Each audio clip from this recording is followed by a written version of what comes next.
وعرفت كيف تقلب الطاولة على المغربية اللي نشوفوها في حركة احسن حاجه حيدونا من الكره نمشي بحالنا.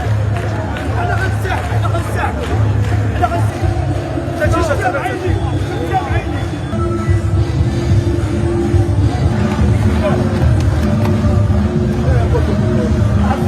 في الميكرو أنا نهضر.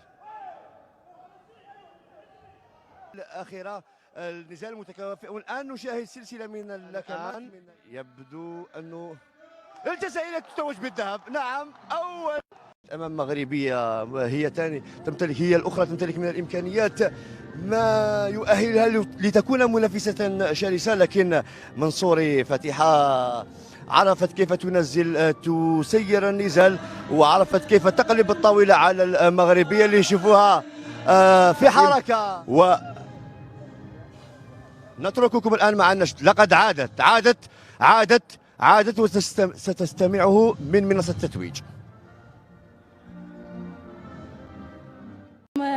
جد صعبة ضد منافستي المغربية التي تحصلت على ميدالية برونزية في البطولة العالمية، ومارغري كاع واش هذا، ودرت الجهد، بذلت الجهد تاعي باش نرفع الراية الوطنية اليوم.